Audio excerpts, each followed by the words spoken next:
How's it going, everybody? So, yes, you are seeing two new pieces of plywood, and let me explain why. So, previously, I'd cut 4 pieces total of half-inch plywood, and after further thought, I decided I was going to go with 2 3/4 inch pieces, and that way I do not have that gap that I showed in a previous video. Now, I know some people would be like, well, you're just wasting wood. Well, wood never goes to waste with me. I always find a purpose to use all the wood that I have, even my little scraps. But there is a thing that I did that is a little bit different. I didn't buy an entire sheet of 4x8 sheet of 3/4 inch ply. What I did was I went ahead and purchased 2 2 foot by 4 foot pieces that were already pre-cut. Now, most people would think that that's a waste of money and material, but the thing is that both Lowe's and Home Depot had horrible selection as far as their 4x8 pieces of 3/4 inch ply. So I decided, I was like, well, they offer a 2 foot by 4 foot piece. Let me go check out what they look like. Now, they are much more expensive. I will give you that. However, the quality that they have for those pieces is much better. The old saying in this case actually is correct. You get what you pay for. I'm paying a higher price, but I'm getting straight non-delaminating wood without giant holes or giant chunks missing out of it that is good quality. So I didn't mind spending the money on it. So there is your explanation of why I'm cutting 2 new pieces of plywood.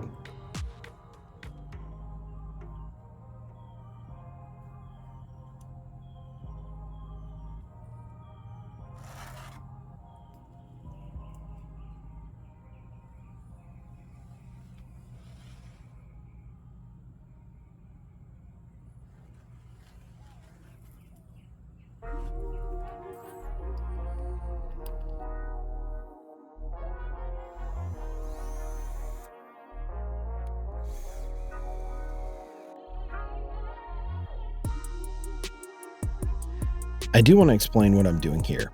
So I had this thought process that I could just go ahead and cut out the 2 pieces and then laminate them together. However, the problem that I have is it never seems to work that way. As soon as you cut one piece and then you cut the other piece and then you make an adjustment, it just seems like you're going to have to make multiple cuts or multiple adjustments. So I just decided to screw them both together. Now, there's a lot of people out there that are going to be like, you're never going to get that thing to match up 100% the way it was before when it was screwed together. I do not believe that. I think that I have a method that will work. However, time will tell. But for ease of fitment, I felt like since it's going to be one giant piece, I figured it might be a smart idea to just go ahead and put them together, then do all of my fitment adjustments, mocking up, then I can pull it back out, and then I can go ahead and fiberglass the entire thing.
It's not a game, it's a rich thing.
Well, it is 12:27 and I'm going to get some lunch.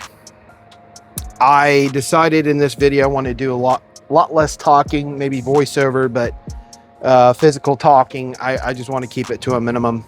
I need to get work done. So just a real quick update before lunch. I want to show you guys this right here. Okay. I know a lot of people are going to be like, man, that's a huge gap. And it is. I'm not going to lie to you. 3, 2, 1. I'm not going to lie to you. It is. However, where there is a will, there is a way. I will figure out how to resolve this, because what's weird is it's so tight up here. I mean, it is super tight. And then it just slowly starts tapering down. Now, I want you guys to remember too, the interior of this boat, these edges, these corners that I'm trying to find, they're not identical. They're not symmetrical. In fact, let me show you this. Okay. You see the bump?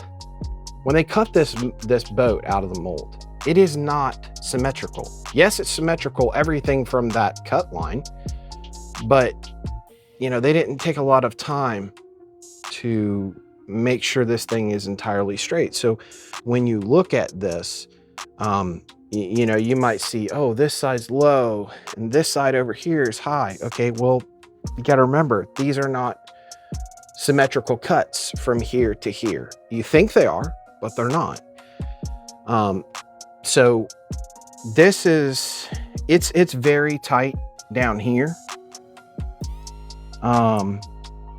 which does worry me a hair, because when I encapsulate this in fiberglass and CSM and 1708, I don't know. I really don't know how much room I'm going to have. This thing is already tight to get in here. So I think I'm going to really work on these areas up here, getting these freed up a little bit more. You can see as I zoom in, you can see right here that there's, you know, spots where it's still touching, and then there's no spots where it's touching. I do want to show you this as well. This up here looks really good, but the thing is that, you know, once again, this tight starts opening up. You know, so I'm working with what I have here, but I pretty much got those bevels nice and rounded here. So, you know, there's work to be done, no doubt. All right, I just wanted to show you that. Look, guys, this will be done right. There will be structural putty put in here. There will be here. I mean, this entire thing is going to have a nice bed of structural putty on top of some CSM that I have to put in to ensure, because down at the corners here on the inside of this skin were holes, and I guess it just rotted out and made little tunnel holes that went into where the stringer was. So I'm going to patch those with some CSM. This side, I'm going to put a nice layer of CSM on both sides. I'm going to be honest with you, this thing is really tight. I mean, a lot tighter than I thought it would be. And I'm still having to do adjustments, but this is only screwed together. I know a lot of people will be like, that's a stupid idea, you'll never be able to line it back up. Well, I'm going to go around with a speed square, put it flush on here and make some lines. That way I can use that as reference when I go for the glue up. Besides that, I spent practically the entire morning. I cut this out and then I put the bevel back on it. So now it's matching with the rest of the boat as best as I could get. But yeah, we're at a good spot. I think we've made good progress. I'm not trying to rush anything. I'm trying to take my time to make sure that I do everything the proper way. There's your update, guys. All right, well, I'm going to get some lunch, go cool off for a few minutes, and we'll get back to it very shortly.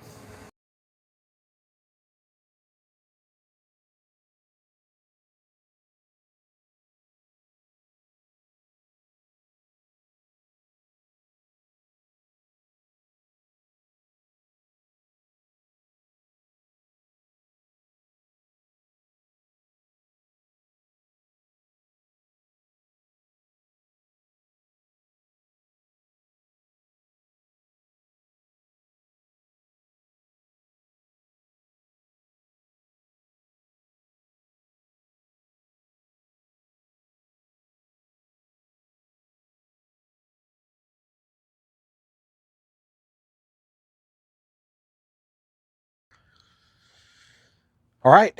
Well, that's going to conclude today. I am exhausted. I know on video it doesn't seem like I'm spending much time out here, but I've been out here since 8 o'clock this morning, busting hump. So, uh, and it is hot. Looks like the rain's on its way. I did a little bit of work fitting this a little bit better, but I don't know how much more I can do. I got to kind of just play it by ear. I had it 100% in my head that I was going to put a lot of fiberglass on this, and I don't know if I'm going to be able to get away with it. It's amazing how you have things set up in your mind and then they just go to south, and you have to change your game plan. I don't know. We're going to see how it goes. I was just making, before I decided to call it a day, I was working on these. These are transom clamps, and they're actually pretty cool. I kind of have my own way of doing things, so I've taken a little bit of everybody and then kind of mix it up and make my own recipe on how to do something. So I'm kind of applying that same principle to this. I've seen other people do it. I want to do it a certain way because my application may not be exactly like theirs. Thanks a lot for watching, guys. I really appreciate your time. If you're getting anything out of this, guys, leave me a comment down below, a like, and please subscribe. It costs you nothing. I greatly appreciate it if you do. But that's it for this episode, guys. We will see you in the next one. Have a great day. Bye-bye.